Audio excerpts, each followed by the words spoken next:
Thank you all so much for joining me. I'm Srimati Sridhar with the World Bank Group and delighted to have with me Her Excellency Nadia Fettah. She is the Minister of Economy and Finance for the Kingdom of Morocco.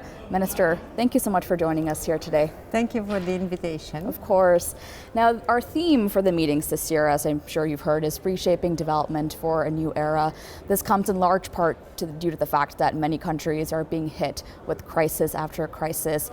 I'm curious to hear some of the challenges that Morocco has faced in the last few years, but also some of your successes too. Actually, we had very difficult 3 years as all other countries over the world. So after the pandemic and then the commodity prices, the inflation, etc. And plus internal, I would say, other context of a severe drought. So just after the pandemic, we have a strong rebound of the economy, almost 8% in 21. Unfortunately, in 22, it was below expectation, around 1.5, mainly due to the drought. All other activity sectors have been resilient, and exportation went well. Tourism is going pretty well. So I think this 20 years under the guidance of His Majesty of strong reform have prepared for a resilient economy, diversified economy. So as policymakers, we had to balance between I would say a reasonable use of fiscal instruments to mitigate the impact of the crisis on populations, but also not compromise the trajectory of reform and the return to, I would say, acceptable macroeconomic fundamentals. Now, Minister, to speak about you for a minute here, I think your own career is really a source of inspiration to so many women. You started out, I believe, in the private sector. You were then a business leader, and now you're here as a minister. And I say all this because one of our meetings event this year focused on women, especially how we can close gender gaps, but also focusing on women's empowerment as leaders, as entrepreneurs. So what is the government doing in Morocco to help close gender gaps? But also, what advice do you have for women who are starting off in their careers? I think we all agree that all over the world, no one can be happy, I would say, with the situation of women socially, but also in the business world. And especially during the crisis, we saw a decrease in the job rate. So the government is convinced first and fully committed to empower more women. So we have a full set of instruments because it depends on the situation. Pre-scholarship, for instance.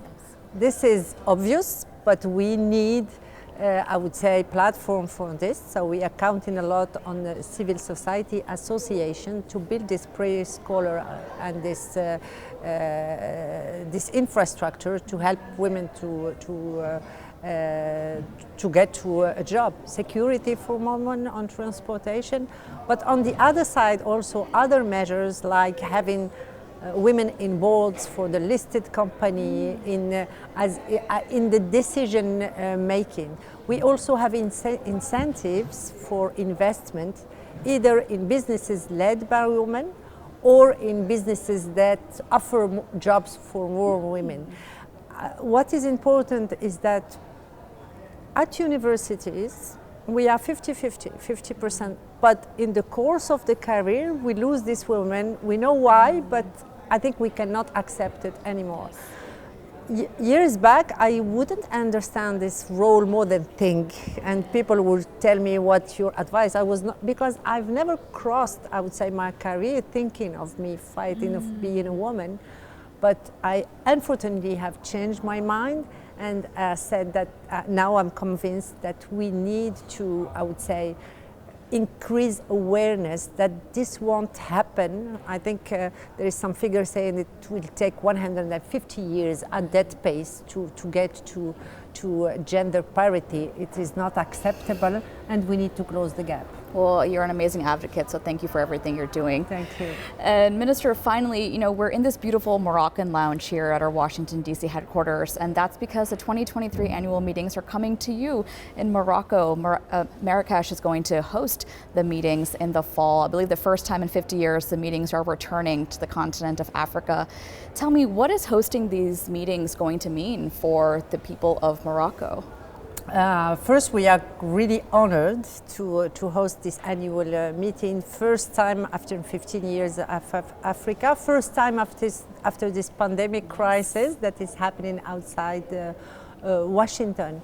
But moreover, I think it's iconic, emblematic for the African continent, and it is in the vision of His Majesty that we want to be part of the global conversation, and this global conversation is happening in October in challenging times, and hopefully it's going to be a great momentum to raise the voice of Africa, of mid-income countries.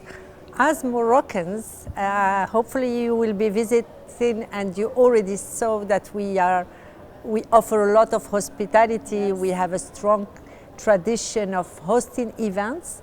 We have a long history, and we will be more than happy to share it with our hosts, and hopefully they will make time to visit Marrakesh, the surrounding of Marrakesh. So much to go, so we are getting prepared.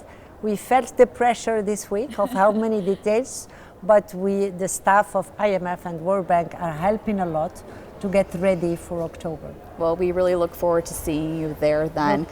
Minister, thank you so much for coming on here with us today. Thank you so much. Thank you all so much for tuning in. That was Her Excellency Nadia Fettah, Minister for Economy and Finance for the Kingdom of Morocco.